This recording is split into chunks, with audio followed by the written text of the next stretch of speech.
Hello friends, मैं हूं कविता और स्वागत है आपका मेरे YouTube channel home tuition for kids and parents में।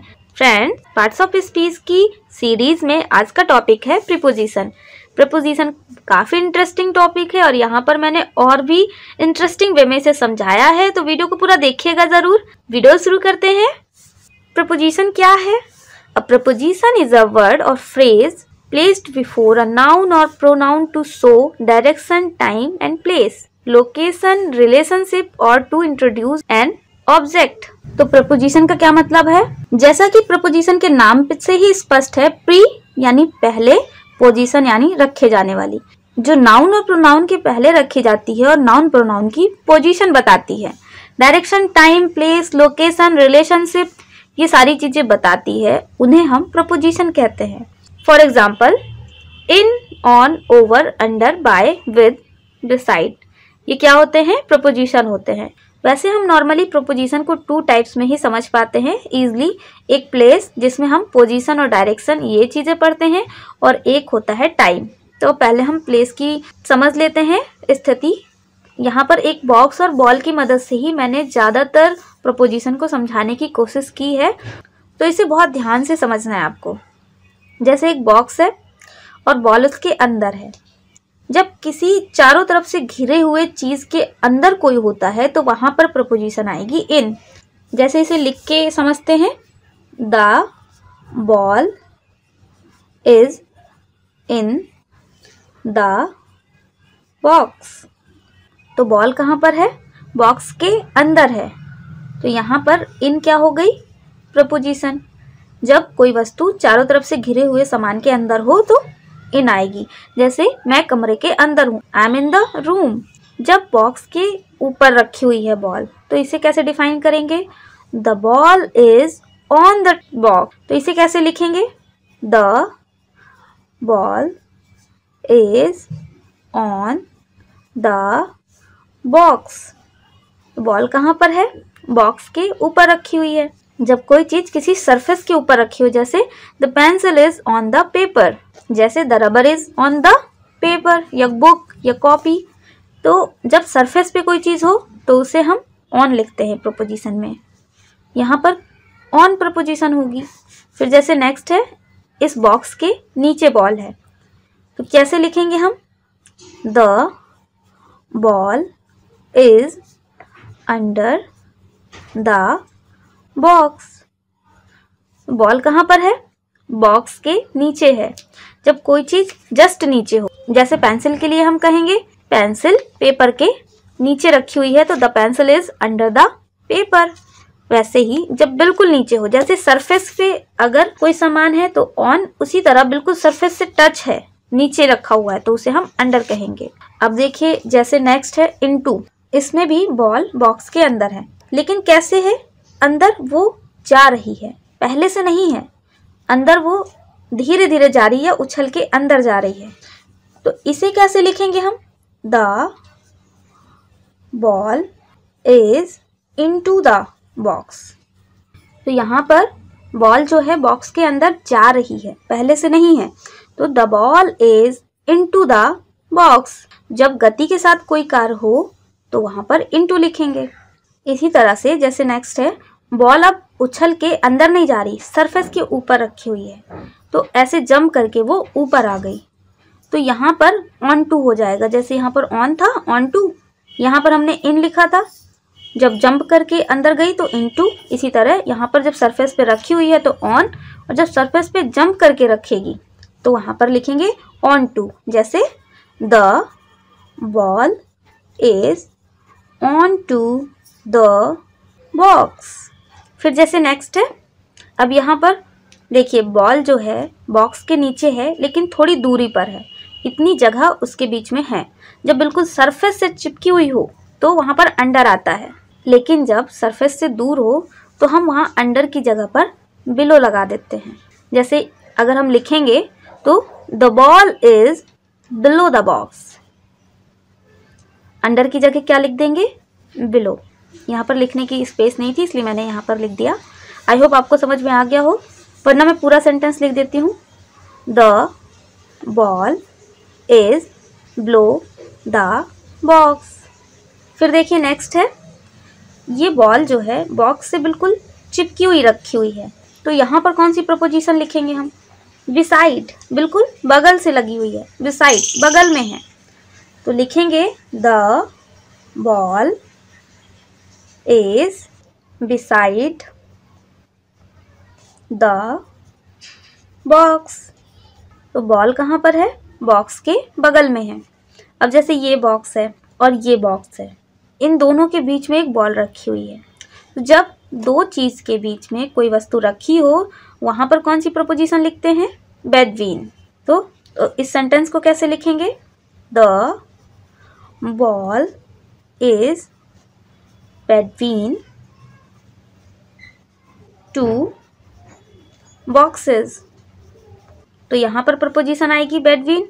इसके बाद देखिए नेक्स्ट है, जैसे अब यहाँ पर बहुत सारी बॉल्स हैं और बॉक्स एक है, तो देखिए जैसे यहाँ पर दो वस्तुओं के बीच में एक बॉल है, तो जब दो वस्तुओं के बीच में कोई चीज़ होगी तो हम बिटवीन लिखेंगे, लेकिन जब बहुत सारी वस्तुओं के बीच में कुछ होगा तो उसे हम एमंग लिखेंगे। यहाँ पर बहुत सारी बॉलों के बीच में एक बॉक्स है, तो यहाँ पर हम लिखेंगे among.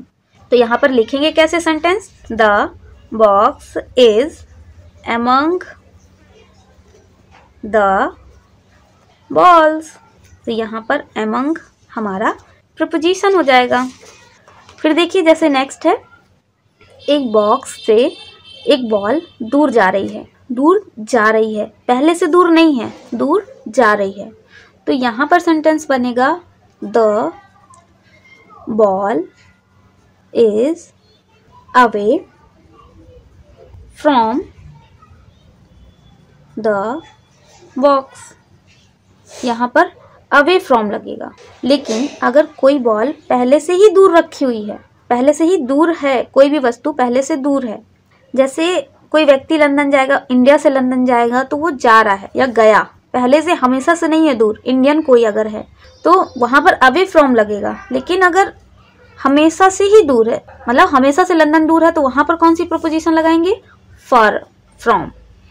The ball is far from the box.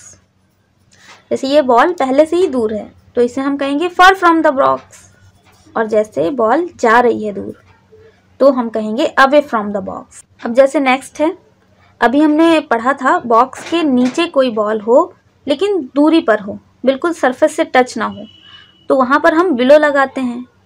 अब यहाँ पर क्या है?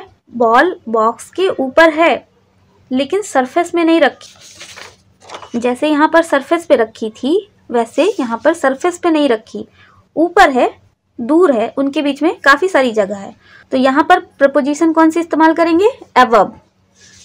सेंटेंस लिखेंगे the ball is above the box.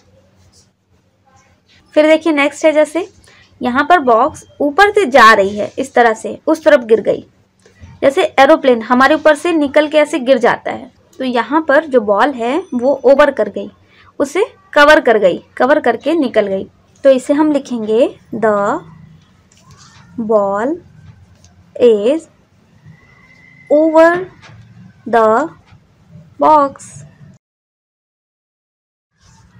कुछ प्रपोजिशन जैसे कि बिफोर, आफ्टर यहाँ पर रह गए हैं, जैसे हम समझेंगे 3 बॉक्स हैं, तो पहले वाला बिफोर होगा और लास्ट वाला आफ्टर, और मिडिल में क्या होगा? बिटवीन होगा।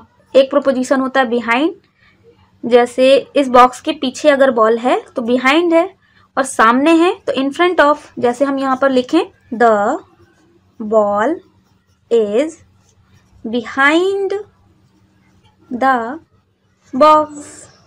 और अगर सामने यही बॉल अगर यहाँ पर रखी होती इस बॉक्स के सामने, तो हम क्या लिखते?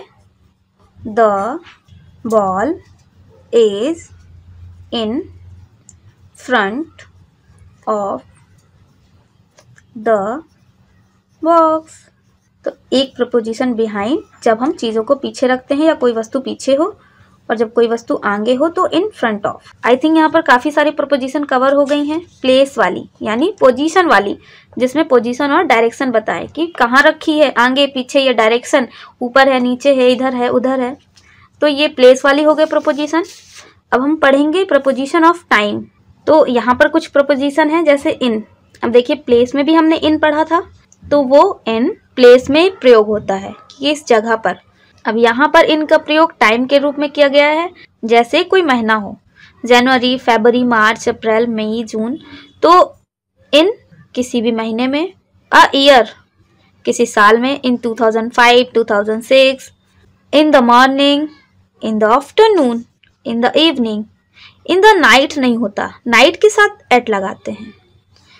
इन अ सीजन, कोई भी सीजन हो जैसे इन विंटर, इन समर, तो इन सब चीज़ों के साथ हम इनको लगाते हैं। अब नेक्स्ट है जैसे ऑन।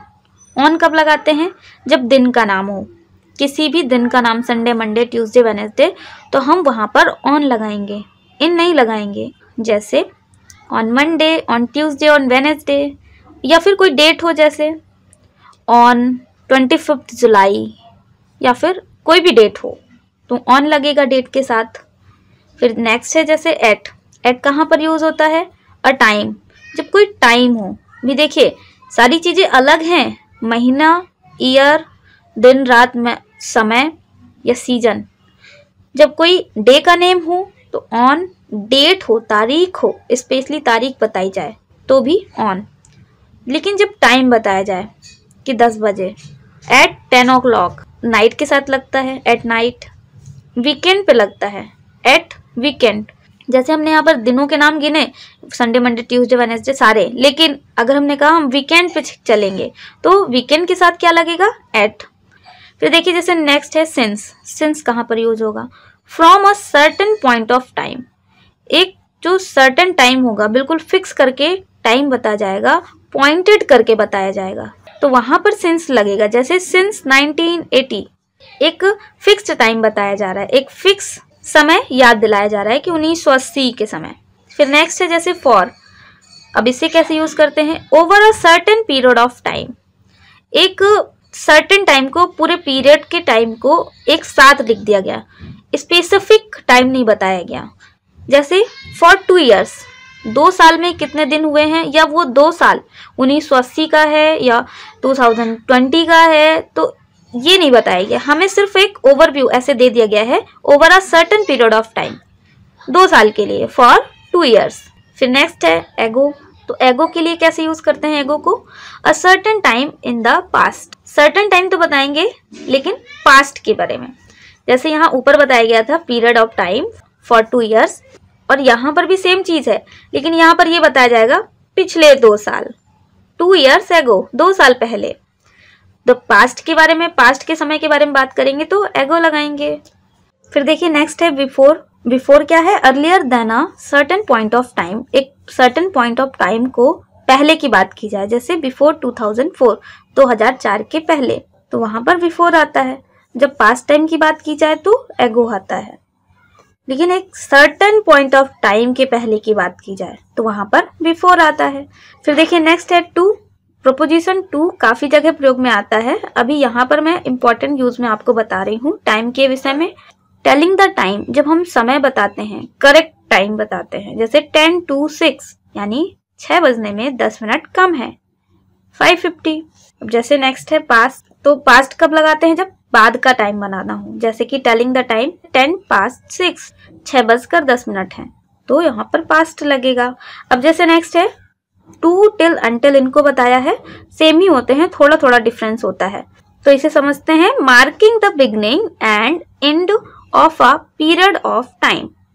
मार्क करना है बिगनिंग के टाइम को और एकदम लास्ट का जो टाइम होगा, उन दोनों को मार्किंग के लिए प्रयोग में लाते हैं। जैसे फ्रॉम मंडे टू या टिल फ्राइडे, मंडे से फ्राइडे तक। या दूसरा एग्जांपल हम पढ़े, he is on holiday until Friday. तो यहाँ पर है कि वह हॉलीडे पर है, कब तक?